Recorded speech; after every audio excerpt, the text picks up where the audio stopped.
क्या आप सोच सकते हैं कि एक ऐसा घर जहां लोग अपने ही साये से डरने लगें, जहां कपड़े अपने आप जल उठें, बिस्तर बिना वजह आग पकड़ ले और कैमरे के सामने रखी मशीन भी अचानक राख बन जाए, और ये सब कोई एक दिन नहीं बल्कि बार बार हो रहा हो। सुनने में ये एक फिल्म जैसा लगता है, लेकिन 2024 में राजस्थान के चूरू जिले के भैंसाली गांव में कुछ ऐसा ही हो रहा था। और इस रहस्य की शुरुआत आग से नहीं बल्कि 3 ऐसी मौतों से हुई थी जिसने इस पूरे गांव को दहशत में डाल दिया था। इस गांव में भूप सिंह नाम का एक आदमी अपने परिवार के साथ रहता था। घर में उसकी पत्नी मेनका, बूढ़े दादा दादी, माँ और 2 छोटे बच्चे थे। परिवार नॉर्मल था, लेकिन फरवरी 2024 ने इस घर की किस्मत बदल कर रख दी। 1 फरवरी की सुबह करीब 6 बजे उसकी दादी कस्तूरी को अचानक खून की उल्टियां होने लगती हैं। घर वाले कुछ समझ नहीं पाते, उससे पहले ही उनकी जान चली जाती है। सभी ने इसे बीमारी मानकर स्वीकार किया, लेकिन दुख अभी खत्म भी नहीं हुआ था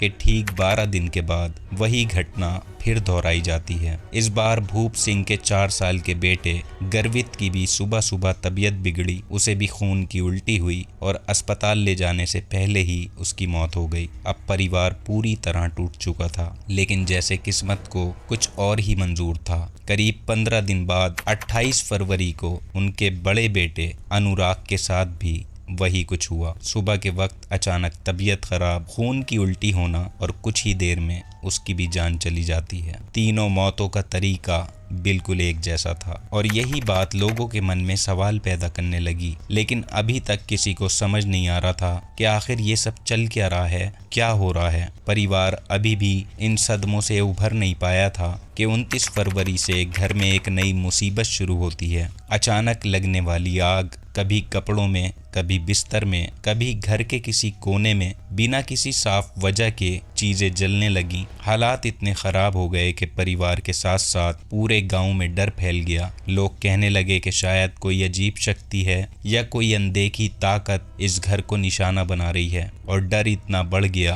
कि घर वालों ने अपना सामान बाहर निकालना शुरू कर दिया ताकि आग लगने पर नुकसान कम हो। गांव वालों ने भी पानी और मशीनों का इंतजाम कर लिया ताकि फौरन आग बुझाई जा सके। कुछ लोगों ने तांत्रिक को बुलाने की सलाह दी, और धीरे धीरे ये मामला अंधविश्वास की तरफ मुड़ने लगता है। लेकिन पुलिस को ये सब सामान्य नहीं लगा। उन्होंने तीनों मौतों को संदिग्ध मानते हुए जांच शुरू की। उधर घर वाले भी परेशान होकर 3 मार्च को घर में सीसीटीवी कैमरे लगवा देते हैं ताकि पता चल सके कि आखिर आग लग कैसे रही है और क्यों लग रही है। हैरानी की बात यह थी कि कैमरे लगने के बाद कुछ वक्त तक घर में आग लगना बंद हो गया, लेकिन जहां कैमरे नहीं लगे थे वहां आग लगने की खबर आती है। इससे शक और गहरा हो गया, और फिर 5 मार्च को अचानक घर में फिर आग लगी, लेकिन इस बार सीधा कैमरे के डीवीआर में ही आग लग जाती है और पूरी रिकॉर्डिंग खत्म हो जाती है। ये बात साफ इशारा कर रही थी कि कोई सबूत मिटाना चाहता है। अब पुलिस को पूरा यकीन हो गया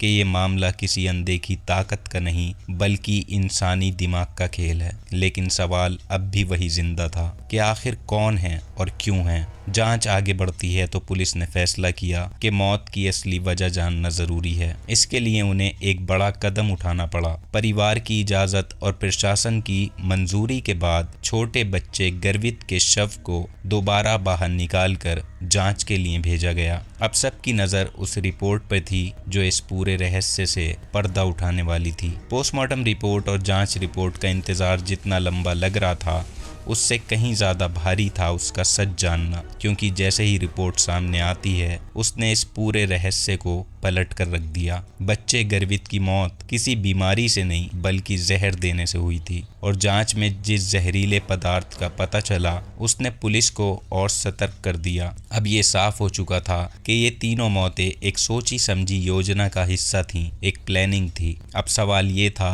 कि ये जहर आया कहाँ से और इसे देने वाला कौन था। पुलिस ने शक के दायरे को और बढ़ाया। परिवार के हर सदस्य, रिश्तेदार, पड़ोसी, यहाँ तक कि पुरानी जान पहचान वाले वाले लोगों को भी इस जांच में शामिल किया गया और जैसे जैसे कड़ियां जुड़ती गईं, शक का घेरा सिमट कर घर के ही अंदर आ ठहरा। क्योंकि जिस तरह से आग लगने की घटनाएं हो रही थीं और खासकर सीसीटीवी के डीवीआर को निशाना बनाया गया था, उससे साफ था कि ये काम कोई ऐसा इंसान कर सकता है जिसे घर के हर कोने की जानकारी हो और जो नहीं चाहता कि इस सच को सामने लाया जाए। और इसी दौरान पुलिस को एक अहम जानकारी मिलती है कि भूप सिंह खुद मेडिकल से जुड़ा हुआ रहा है। उसकी गांव में दवाइयों की दुकान थी और उसने नर्सिंग से जुड़ा कोर्स भी किया था। इतना ही नहीं, वो पहले हॉस्पिटल में काम कर चुका था, यानी उसे दवाओं और उनके असर की पूरी जानकारी थी। अब पुलिस ने देर न करते हुए भूप सिंह और उसकी पत्नी मेनका को पूछताछ के लिए हिरासत में लिया। शुरुआत में दोनों ने अनजान बनने की कोशिश की, लेकिन जब सबूत सामने रखे गए तो धीरे धीरे सच्चाई बाहर आने लगती है। जांच में साफ हुआ कि मेनका को इस साजिश की कोई जानकारी नहीं थी और असली खेल भूप सिंह ही खेल रहा था। आखिरकार सख्ती से पूछताछ में वो टूट जाता है और उसने जो उगला, उसने जो बात बताई, उसने हर किसी को अंदर तक झकझोर कर रख दिया। उसने कबूल किया कि उसने सबसे पहले अपनी दादी कस्तूरी को खांसी की दवा में जहर मिलाकर दिया था ताकि उनकी मौत नॉर्मल लगे और किसी को शक न हो। इसके बाद उसने उसी तरीके से अपने दोनों बेटों को भी जहर दे दिया। एक एक करके तीनों की जान चली गई और किसी को अंदाजा तक नहीं हुआ कि ये सब एक इंसान कर रहा है। लेकिन सिर्फ इतना करना उसके लिए काफी नहीं था। उसे डर था कि कहीं इन लगातार मौतों से उस पर शक न हो जाए, इसलिए उसने एक और चाल चली। उसने गांव में अंधविश्वास फैलाने के लिए घर में आग लगाने का खेल शुरू किया। उसे सोडियम जैसे पदार्थ के बारे में जानकारी थी जो हवा के संपर्क में आते ही आग पकड़ लेता है। बस उसने इसी का इस्तेमाल किया। कभी कपड़ों में, कभी बिस्तर में,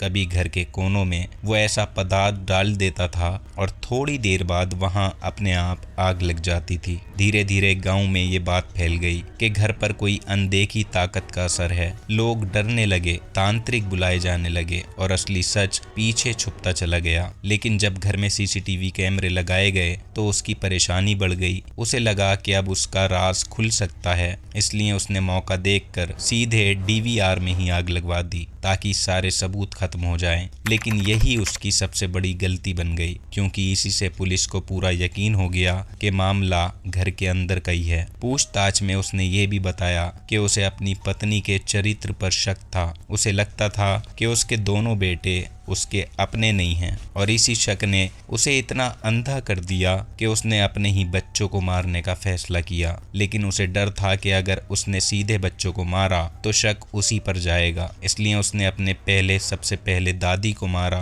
ताकि मामला नॉर्मल लगे और फिर धीरे धीरे अपने प्लान को अंजाम दिया। उसने सोचा था कि आग की घटनाओं से सबका ध्यान दूसरी तरफ चला जाएगा और कोई असली वजह तक नहीं पहुंच पाएगा। लेकिन वो भूल गया कि हर चालाकी में एक ना एक गलती जरूर होती है और यहाँ भी वही हुआ। दादी और बड़े बेटे के अंतिम संस्कार के साथ उसने सबूत मिटा दिए थे, लेकिन छोटे बेटे का शव दफनाया गया था और वही एक कड़ी बन गया जिससे पुलिस ने पूरी कहानी खोल दी। जब ये सच्चाई गांव वालों के सामने आई तो हर कोई हैरान रह गया। जिस आदमी को लोग सीधा साधा समझते थे वही इतना बड़ा गेम खेल रहा था। एक पिता जिसने अपने ही बच्चों की जान ले ली सिर्फ शक की वजह से। ये घटना पूरे इलाके में चर्चा का विषय बन गई। लोगों को समझ नहीं आ रहा था कि कोई इंसान ऐसा कदम कैसे उठा सकता है। आखिर में पुलिस ने उसे गिरफ्तार कर लिया और पूरा मामला अदालत तक पहुंचता है। ये कहानी सिर्फ एक अपराध की नहीं है